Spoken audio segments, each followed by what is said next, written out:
What are your views right now about the Indian caste system?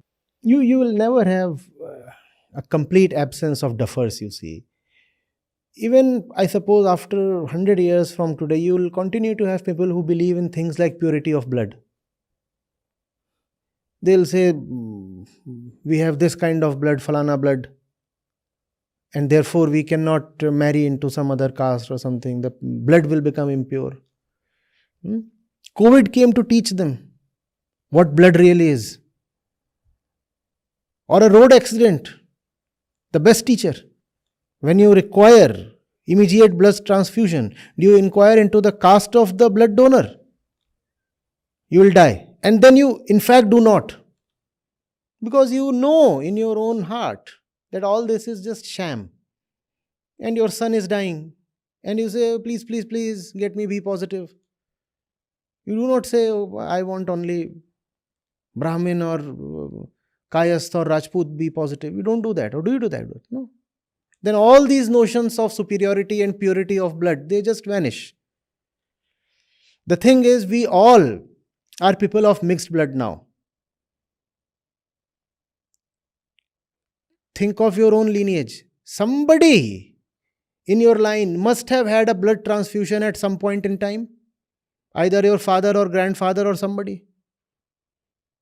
So you have mixed blood. So have I. Everybody has mixed blood. So caste is gone anyway. Finished.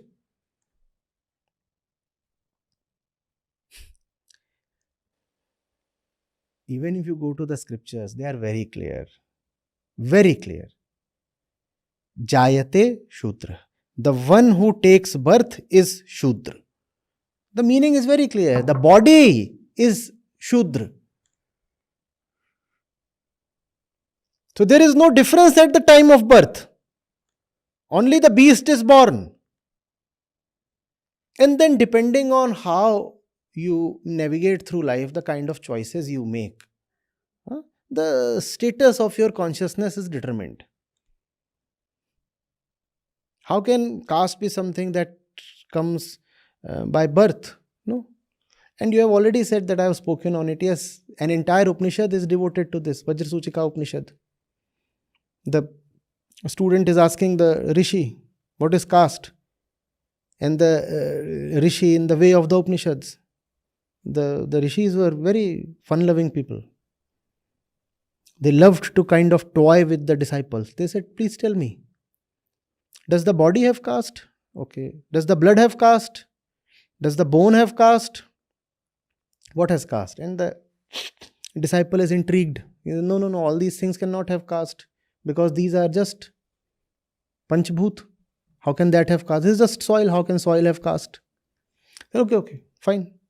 So does the pure self, Atma, have caste? And this is Upanishad, this is Vedant. Does the Atma have caste? The Rishis.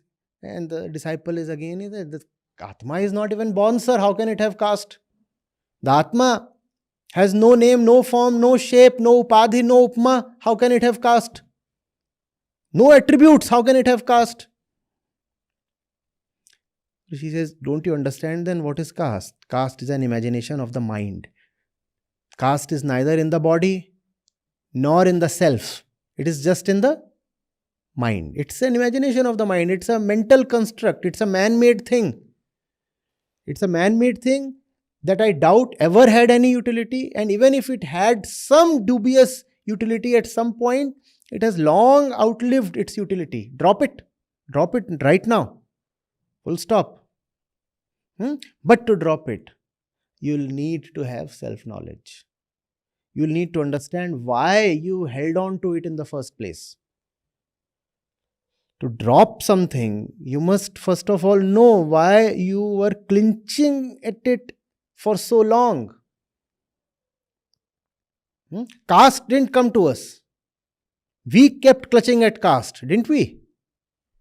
So why did we do that? You have to realize, you have to go into yourself, you have to understand how the mind functions, you have to understand the ways of the ego, and then you will know how things like caste survive. The more you understand the nature of the mind, the more spontaneously stupidities like caste will drop. And what's more, not only will you drop caste, you will drop several other stupidities as well. I'll tell you, the man who believes in caste is also the man who believes in 1,000 other stupidities because they belong to the same family. For example, it is very difficult to be casteist and not ritualistic. The man who will be casteist will most probably be ritualistic as well. So these stupidities go together. For example, it's very difficult to be casteist and not superstitious. The man who will be casteist will also be superstitious. It's very difficult to be casteist and not violent. The casteist man will be violent as well. So when you drop caste, you find all these other things are dropping as well. And they'll be dropped only when the center that holds them together is dropped. That center is called ignorance of the self. When the inner ignorance is dropped, then all these stupidities, they all are together in one basket and they go together in one basket.